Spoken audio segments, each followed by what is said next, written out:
If you think a crown is made of gold, you're wrong. Mine was forged from fire, blood, and a promise I could never keep.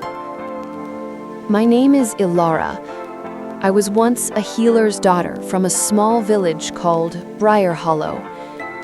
Tonight I will tell you the truth they never wrote in the history books.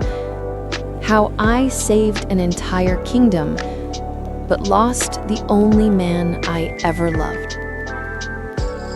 I was 19 when the king's riders came to our village. I remember the clatter of hooves on the cobblestones, the flash of crimson wax on the royal parchment. My father looked at me with worried eyes. He was a village healer, his hands always smelling of herbs. I thought they needed my skills to treat the sick. I never imagined that the summons would change my life forever. When I entered the royal palace, the air was heavy with smoke from the war torches. The king was old and frail, his voice trembling when he spoke. He told me of a prophecy the high seer had delivered.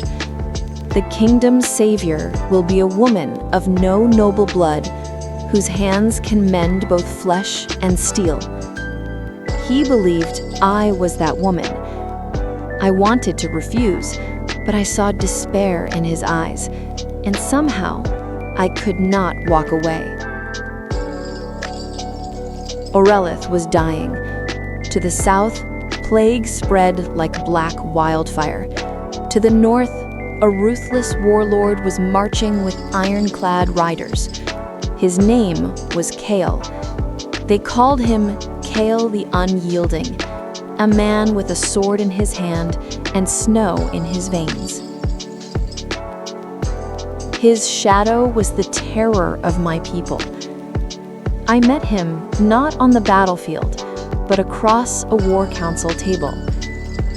I expected a monster, but instead I saw a man carrying scars like armor, his gaze sharp, but strangely human. That night, he surprised everyone.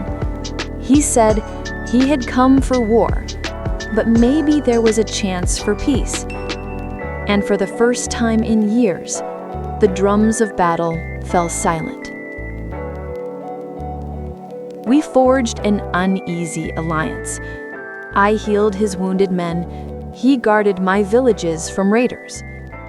Night after night, we studied maps by candlelight, arguing over strategies, sharing brief, stolen smiles between sketched battle lines.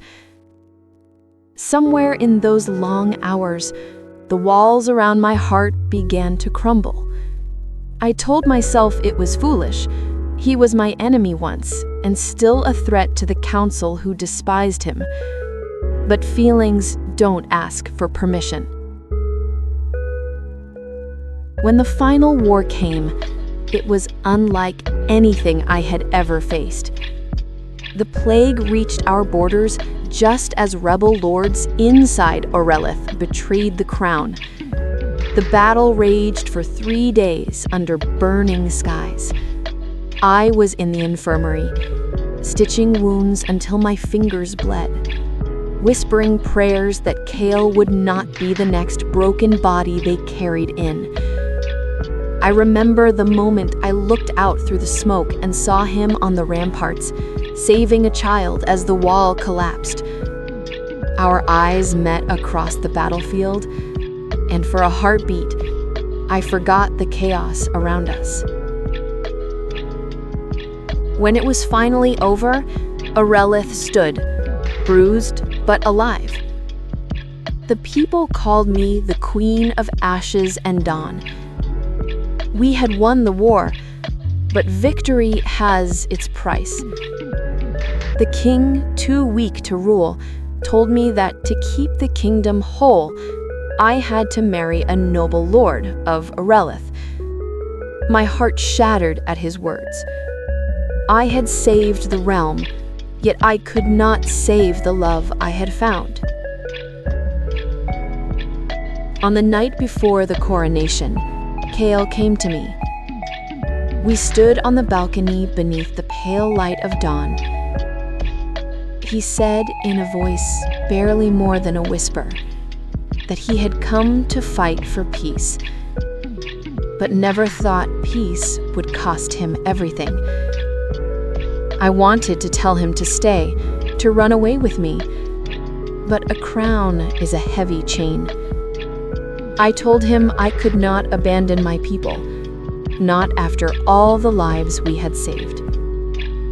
He nodded, said nothing more, and walked away as the first light of morning touched the towers.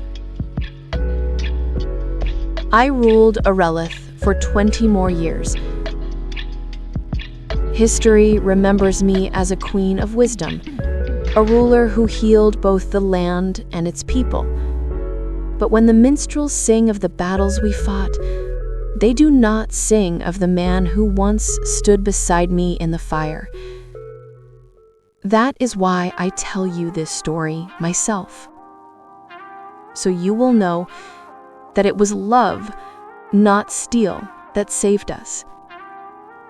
And so you will understand that sometimes the greatest victory a queen can claim is also her deepest loss.